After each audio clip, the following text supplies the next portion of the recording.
Ladies and gentlemen, boys and girls, welcome back to After Hours Gaming League. This is your host, JW Schmo from Team Raytheon. We've got a great matchup here between Epic and Raytheon in week number 7 of the regular season of After Hours Gaming League. Let's get right into the match. In the upper corner, playing for Epic as the blue Protoss is Razed. And in the bottom corner, playing for Raytheon as the red Terran is FireFerret. Alright, so this map, let's see, we're on Polar Night, so this map is a pretty good map for both Protoss and for Terran. Some pretty good choke points here at their natural. Their thirds, obviously, very open here for both races. This is going to allow them a little bit harder time for defending that situation. Some good blink play can be done on here in the ramps, as well as some Oracle harass or Banshee harass, depending on which race you're playing as. It's a smaller map, so we know where everyone's spawning, thankfully. And we're going to get started. So a little bit of background. This is the After Hours Gaming League, and these are companies that have employees that have a different day job than playing StarCraft, and they do it for charity. So that means that at the end of this, when we get into the playoffs and these teams start playing for real, we're going to have a set of teams competing for $5,000 that they will give to the charity of their choice. Now, Epic has decided for season number 4 that they will be donating to Doctors Without Borders if they win that $5,000. And Doctors Without Borders is an international, independent medical humanitarian organization that delivers emergency aid to people affected by armed conflict, epidemics, natural and man-made disasters, and exclusion from healthcare in more than 60 countries. A private, non-profit organization, Doctors Without Borders was founded in 1971 as the first non-governmental organization to both provide emergency medical assistance and bear witness publicly to the plight of people it assists. Excellent choice, Epic. We applaud you in your decision to support very altruistic, very beneficial charity in season number 4. Now, Raytheon, not to be outdone on the charitable side, does look like, I'm going to interject here for a second, does look like a Reaper is going to be sent out by FireFerret. Very good opening here by both players. Protoss, very typical Protoss Gateway, Cybernetics Core, going for second gas. So probably going to be bringing out units, maybe going for a natural expansion here. And Terran does go down and lay down his natural fairly early. This is relatively new play here for Terran, getting this second base up early, but it's going to allow his economy to flourish in the mid-game. And as long as he can hold from any type of early game play. Now, Razed does not yet know that base is down. It does look like one probe is going to get taken out by this Reaper. Another one may get taken out. The Stalker is not ready yet. 2 probes are going to go down, and the Stalker is going to pop, and that Reaper is going to have to get out of there and face the consequences. Alright, so Raytheon, not to be outdone, has chosen Math Counts as their charity of choice. And Math Counts is now in its 31st year, and it helps middle school students who love math and those who fear math as well, just in case. What else did they do? They're best known for the Math Counts competition series that makes math as exciting as a school sport through a series of local and state competitions in all 50 states. Math Counts also runs the National Math Club that provides free resources and structure to any school or group that wants to have an organized math club. And recently, Math Counts launched Math Video Challenge, a free online contest that has students create their own math teaching videos. Alright, so a little bit going on here right now. Raze looks like he's putting down his proxy pylon. This is doesn't look like there's going to be a push here anytime soon. Hasn't really gotten too many gateways down to be doing any sort of 4-gate shenanigans. Actually, he has gone for his natural. So this is a conservative macro play by Protoss and by Terran, for that matter. FireFerret with a bunker. It does have 3 barracks down, so it's going to be a heavy bio play from Terran Raytheon player. And Epic's Razed decided to go with a Stargate out of that play. So this is a little bit different. Typically you will see Twilight Council, or you will see some form of robotics facility to go for an initial run-in with either High Templar or maybe Colossus. So Ray's actually doing something. Ooh, looks like he had to cancel that on a Phoenix, decided to get the Oracle out. Typically what you would see is a proxy Stargate for this type of play, and that would give the Oracle less time, travel time to get to his opponent's base. So he'll probably be bringing that Oracle down into these middle lines of his Terran opponent.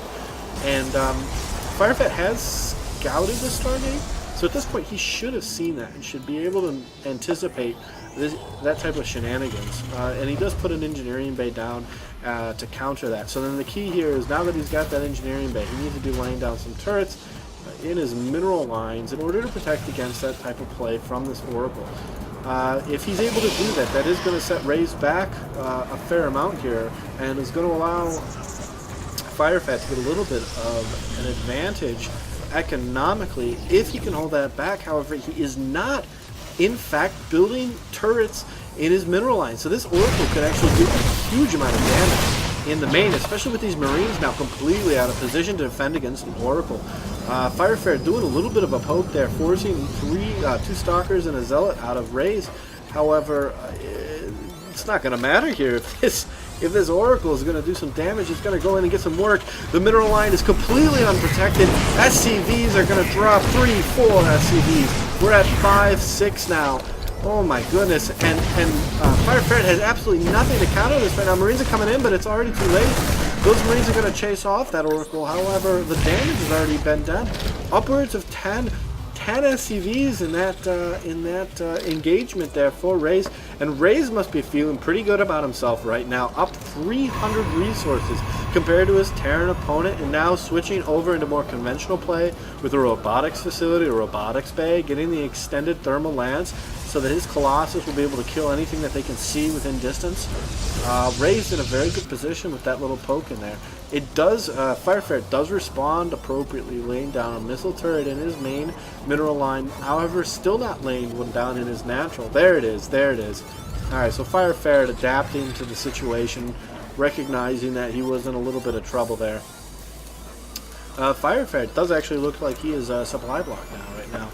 That Oracle really just lasting impression here, forcing FireFerret to use some of his energy to put down extra supplies, not finishing off that supply depot. So that Oracle, in killing that one SCV, was able to stop this supply depot from finishing and really set FireFerret back, I think, a little bit mentally, got him out of his groove because that supply depot didn't finish, and he was anticipating that to be completed much sooner than it actually did, blocking, just slowing down one more way on top of economically slowing him down, also slowing down his ability to build units. So that does mean that Razed is going to be in a good position to do some damage here as he, or to macro, depending on what he prefers. Does look like he is going to get Colossus out. He is anticipating a 10 or 11 minute push from FireFerret, very typical push of Marine Marauder play with a couple metavacs, and that is FireFerret is going to actually do just that. And he's going to get just before that Colossus is done, he's going to be kiting these out. 2 to 3 Zealots go down, a Sentry, and it does look like Raze is going to get that Photon overcharge, but the militia core is going to be sacrificed. This one pylon is holding on for dear life, and it does look like Raze is going to push that back. Now here, this is an amazing. These Phoenixes are giving chase. These metavacs are completely undefended. One of these metavacs is going to fall. It does look like another one could fall. FireFerret needs to get some units on the ground to defend. And that was a huge bonus there for Raze, being able to take down an entire medevac. Not only that, but taking down the units inside of the medevac. A whole army of 8 just completely obliterated from the face of the planet. Now that being said, all things being said, there was a pretty good trade there. FireFerret getting a little bit back there, and he's only down by 125 resources at this point, and he's going for his natural. Now the problem for FireFerret at this point really is this Colossus, these Phoenix, and the fact that Raze knows that FireFerret is putting down a third, and that pylon Raze has is in a perfect position to capitalize on the position of that third. So Raze not in as good a position as he used to be, but still really doing some damage. Now these Phoenixes are going to come in handy for Razed. What they're going to do is they're going to be able to counter any type of Viking play. So what this is going to allow Razed to do is send in these Colossus full force against this Bio Ball and not have to worry about micro-clicking down this Viking counter to the Colossus. And that is going to be fairly effective if used properly. Now Razed moving out with the Vikings slightly, with the Phoenix, is slightly awkward positioning here. Going to catch him off guard. FireFerret, luck may have it, is going to time that perfectly. Two gateways are going to go down, and we're going to get an engagement. FireFerret very hesitant to engage those Colossus. Really needs to be doing some damage to those Colossus. It's not happening.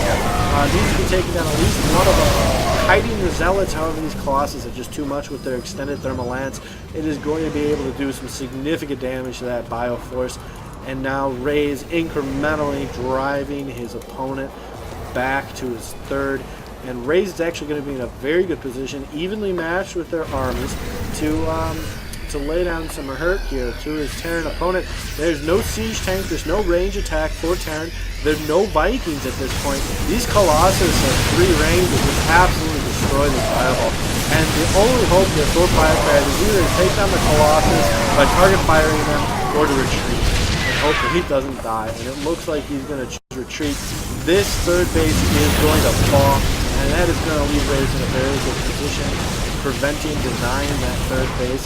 It does look like FireFerret is going to take an emergency Marauder force out there and try and get around this attacking force and get into the middle line of Razed. However, these medevacs out of position, rallied to the wrong spot. One of them's going to fall. Second one's very unfortunate, almost down to 0 health. And so now FireFerret in a very precarious position, doing damage to the Stalkers, but these 4 Colossus are absolutely doing work. 19 kills on one of them, 11 on another, 14 on a third. Sending the SUVs in, FireFerret doesn't feel like he has much choice. Just trying to hang on. Vikings are on the field, but these guys are going to get eaten up by the Phoenix. So it looks like some Phoenix Zealot Colossus play is absolutely going to decimate this Terran opponent. And even with this little bit of Marauder fight here, not really focusing firing on the right thing, trying to take on gateways, but nothing to do it. And FireFerret really there's really not much here left for him to do other than GG. Down to 1 base now. His other command center trying to make an escape, but he doesn't have an answer for these 4 Colossus. So he's just really buying time for these Vikings to get out. But a little too late, and again rallied to the wrong spot. Marauders finally fall, and so now there's the GG. So ladies and gentlemen, game number 1 going to Razed from Team Epic. And so game number 2, which is going to begin shortly between the Great and Zeus Almighty, will decide on which way the momentum will continue.